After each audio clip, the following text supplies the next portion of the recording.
खुश आमदीद, आप सबका स्वागत है। मैं हूं डॉक्टर इश्तियाक अहमद। मैंने जो सीरीज़ शुरू की हुई है the Indian freedom struggle 1857 to 1947, उसकी 3 बैकग्राउंड वीडियो टॉक्स मैंने कहा था मैं तैयार करूंगा, क्योंकि जब तक context historical, social, cultural, religious और एथनिक बैकग्राउंड में ना लाया जाए तो सिर्फ पॉलिटिकल इवेंट्स को समझना, एनालाइज करने का कोई इतना फ़ायदा नहीं है। You have to look at things in a deep manner if you can.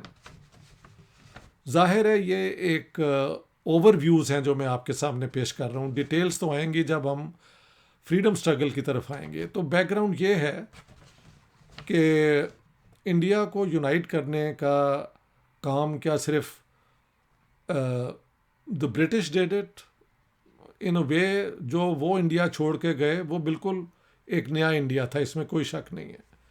लेकिन इंडिया को यूनाइट करने की कोशिश इससे पहले भी हुई। Emperor Ashoka, Akbar, Aurangzeb, all of them tried. Aurangzeb की डेथ हो जाती है 1707 में, और ये है the beginning of the decline of the Mughal empire. उसकी कई वजह थी। एक ये थी कि औरंगज़ेब ने अपनी पॉलिसीज़ की वजह से कई लोगों को एलियनेट भी किया। यानी दिल्ली के इर्द गिर्द और आगरा के इर्द गिर्द जो जाट थे उनमें एक सेंस ऑफ रिबेलियन भी कायम हुआ, लेकिन वो बाद में ज़्यादा ज़ाहिर हुआ।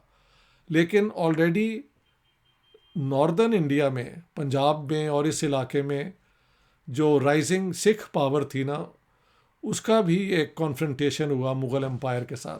This is much before Maharaja Ranjit Singh. So I am talking about ये जो हैं गुरु तेग बहादुर और गुरु गोबिंद सिंह, और उसके बाद Sikh power continue to right under Banda Bahadur. ये सब चीज़ें नॉर्दर्न इंडिया में हो रही थी even when Aurangzeb was gone. और उधर साउथ से जो ग्रेट पावर राइज की वो मराठा पावर थी, महाराष्ट्र से। और वो दिल्ली में उन्होंने एम्परर को छोड़ दिया, and actually they came all the way to Peshawar and even further into Parachinar, जो फ्रंटियर के अंदर खासा डीप इलाका है।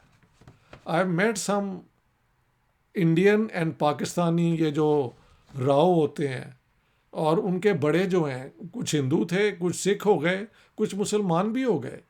मेरे 2-3 दोस्त हैं, मेरे क्लास फेलो थे, क्या नाम है उनका यार, अकबर लतीफ़ राव, उनके बड़े भाई Tariq Latif Rao. They are all I think Marathas who came here and converted to Islam. And then I met another gentleman in Delhi जिनके बड़े जो हैं also Marathas was settled in Parachiram and they were Hindus. So ये सारी चीज़ें होती रहीं। मसला ये है कि अफ़गान्स ने कोशिश की, पर्शियंस ने कोशिश की मुग़ल एम्पायर को कमज़ोर करने की, और इसमें सबसे बड़ा हमला तो 1739 में हुआ by the Persian ruler at Kandahar, Nadir Ali. उसने अपने ईरानी और अफ़गान ट्राइब्स को साथ लिया जैसे ये होता था, और हमला कर दिया मुग़ल एम्परर पे जो उस ज़माने के थे, आई थिंक मोहम्मद शाह। और उस पर बहाना किया गया कि जी जब उनकी फ़ौजें वहाँ थी तो उन पे हमला हुआ। बहुत जुल्म किया, कत्लेआम हुआ दिल्ली के अंदर for 3 days। More than 20,000 people were killed, mostly Muslims। हाँ जी, यही उधर से मुग़ल एम्परर की फ़ौजें थीं। 10,000 लोग वो ग़ुलाम बना के ले गए, औरतें और बच्चे। ये नादिर शाह ने किया। बाद में फिर अहमद शाह अब्दाली के हमले शुरू हो गए। Ahmad Shah Abdali was an Afghan general of Nadir Shah, who later on took over the power और between 1748 and 1769 8 times he invaded India. Mughal empire कमज़ोर की, सिख जो यहाँ पे थी मिसलें, उनके साथ मिसलें बड़ी मजबूत हो गई थी before Maharaja Ranjit Singh took over, उनके साथ जंगें हुई और नादर शाह ने यहाँ से लूट, पहले नादर शाह यहाँ से लूट के सारा कुछ ले गए, इंक्लूडिंग द वो जो क्या कहते हैं यार उसे, पीकॉक थ्रोन, वो भी ले गए आई थिंक फ्रॉम दिल्ली। और कोहिनूर भी उसी ज़माने में चला गया, या अहमद शाह अब्दाली के, जो कि बाद में ब्रिटिश क्वीन के अब क्राउन के अंदर है। तो ये दौलत की तलाश, रिचेस की तलाश के लिए हमले होते रहे, और मुसलमानों ने मुसलमानों पे उतने ही हमले किए जितने पहले वो हमले हिंदुस्तान में हिंदू रूलर्स पे करते थे। तो इस पीरियड को हिंदू वर्सेस इस्लाम वर्सेस, सॉरी उसमें नहीं देखना चाहिए, नॉट नेसेसरली। इनको इंपीरियल एक्सपेंशन का एक तर्ज जो है, जो बाद में यूरोपियंस ने सारी दुनिया पे अप्लाई की, ये है background. Now we turn to the East India companies. देखें, यूरोपियंस सारी दुनिया में फैले क्योंकि वो हिंदुस्तान में आना चाहते थे। हिंदुस्तान की reputation as a rich part of the world, उसकी स्पाइसेस, उसका फाइन क्लॉथ जो है वो सारी दुनिया में मशहूर था, और बाकी चीज़ें भी, स्पाइसेस भी, और ये क्या कहते हैं, फ्रेगरेंस, खुशबुएं, ये भी यहाँ पे प्रोड्यूस होती थी। और फाइन वर्क्स, एलिफेंट बोन का और वुड क्राफ्ट, ये सारा यहाँ पे मशहूर था। Whereas Europe was under developed.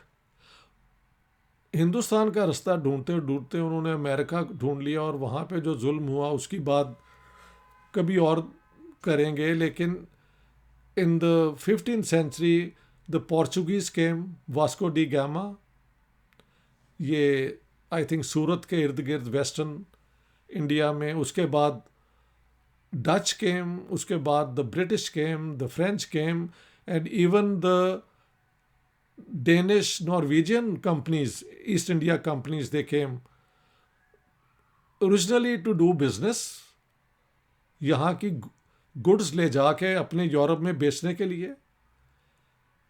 लेकिन इनमें से यूरोपियंस का एक दूसरे के साथ झगड़ा हुआ, and the English East India company emerge victorious. I think 1799 में जब टीपू सुल्तान को डिफीट कर दिया गया इन साउथ, तो उसके बाद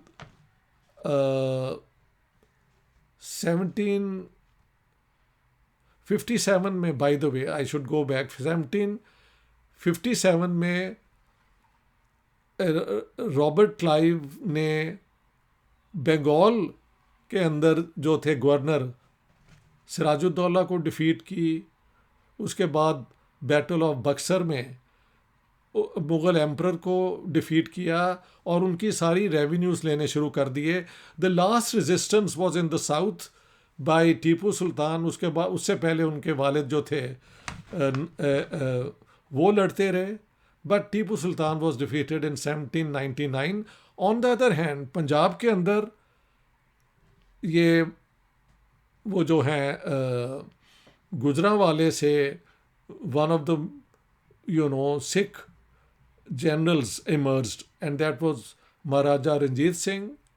He entered Lahore, and in 1801 he declared it अपने आप को महाराजा of the kingdom of Lahore, जहाँ से he then expanded in the south to Multan, Kashmir भी ले लिया, और खैबर पास तक the Sikh armies expanded. But in the rest of India हम देखते हैं कि the British emerged as the great power. Basically, जो हैं जिन्होंने इन चीज़ को स्टडी किया है, they attribute the victory of the Europeans to their more advanced weaponry.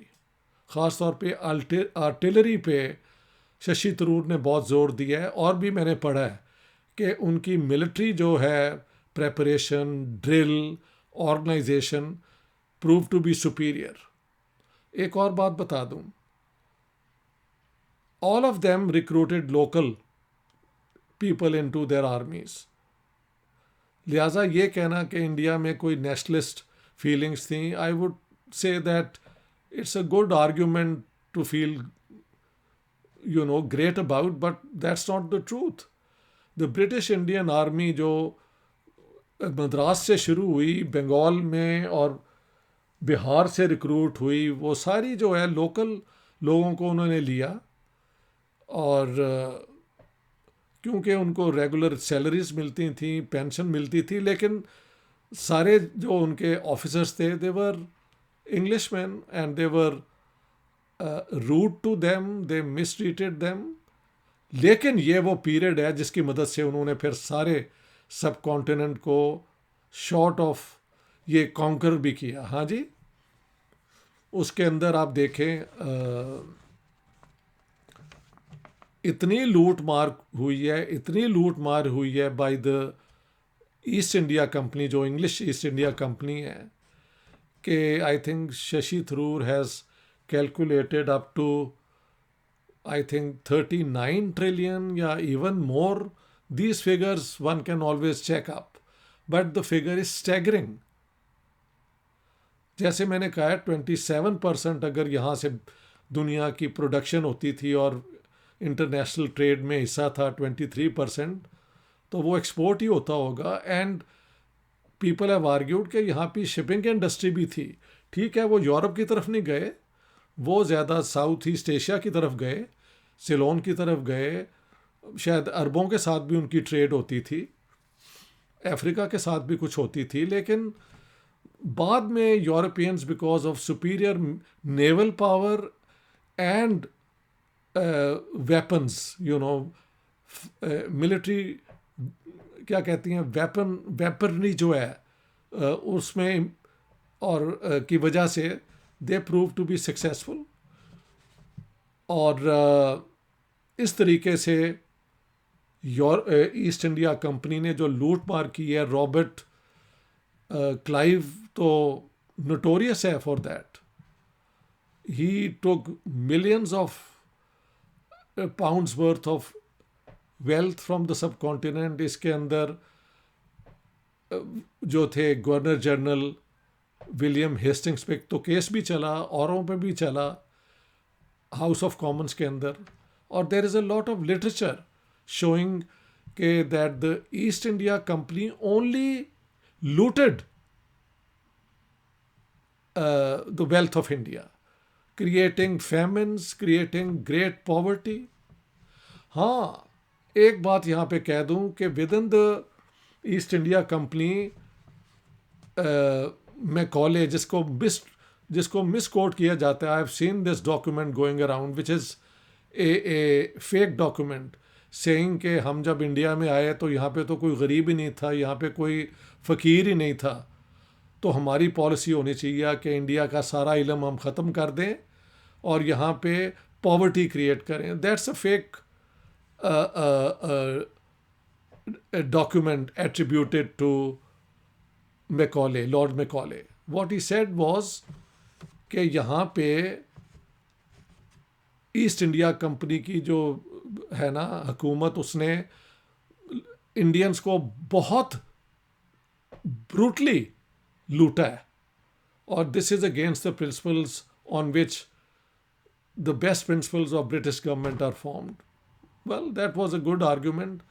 And he argued कि अगर हम इंडियंस को भी वेस्टर्न मॉडर्न साइंसेस में एजुकेट करें तो they can become responsible rulers.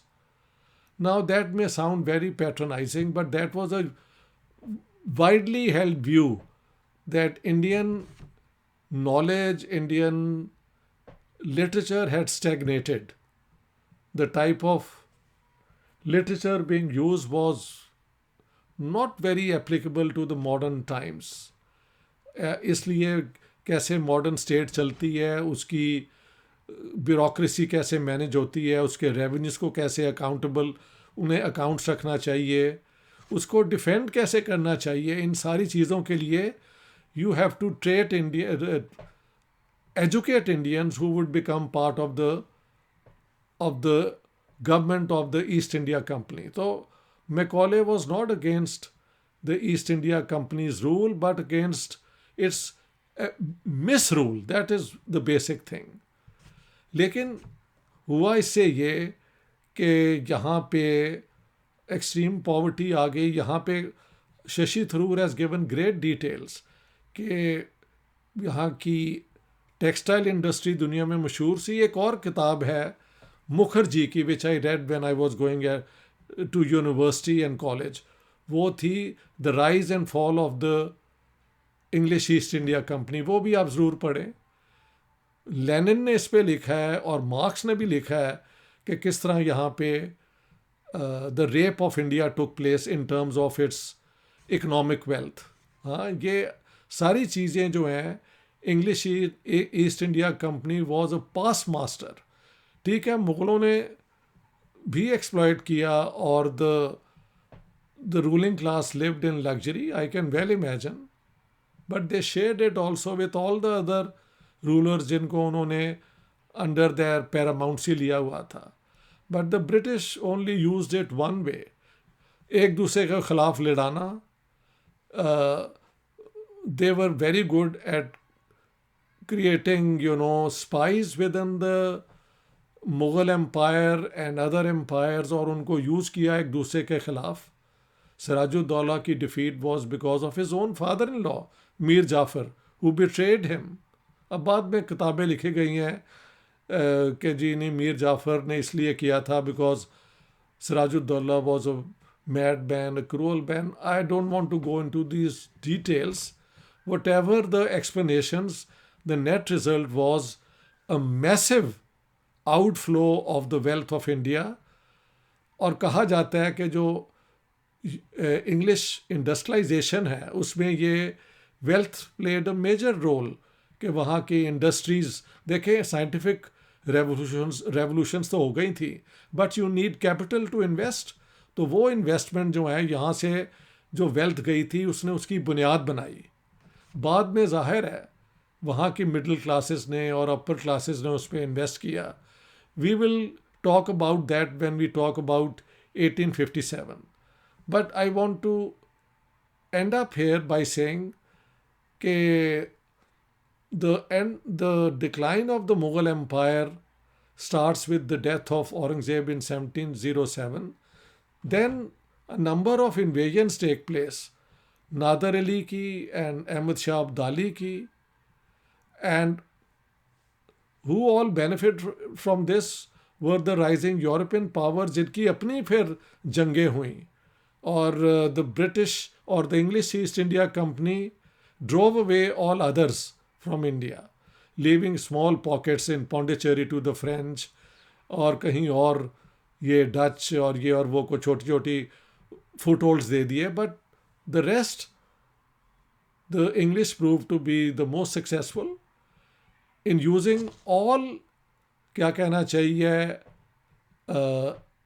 unethical ways, immoral ways, Everest जिसे कहता है, ग्रीड, उसकी बुनियाद पे उन्होंने सब कॉन्टिनेंट की वेल्थ को यहाँ से साइफन अवे करके और दे टुक अवे टू इंग्लैंड, और वहाँ पे फिर एम्पायर जो है उसका जो जिसका जिक्र फिर सारी दुनिया में हुआ कि the sun never sets on the British empire, you know, this became famous. But as far as India is concerned, India provided it what is known as the primitive accumulation of capital, यानी कि शरीफजादे बुनियादी तौर में लूट से बनते हैं, और यहाँ से लूट के बाद उनको फिर पार्लियामेंट में जगह मिली, फिर वो became champions of law and order, ये और वो। लेकिन initially the British government, the British crown, the British upper classes were party to the loot of not only India but the loot of the two Americas and other parts of the world. इस तरह दुनिया बदली है. तो ये है background to the beginning of the freedom struggle in India, जो मैं कहता हूँ 1857 से 1947 तक, उसको हम डिटेल में स्टडी करेंगे. बहुत बहुत शुक्रिया आपका. I think I would like to end here. Thank you very much.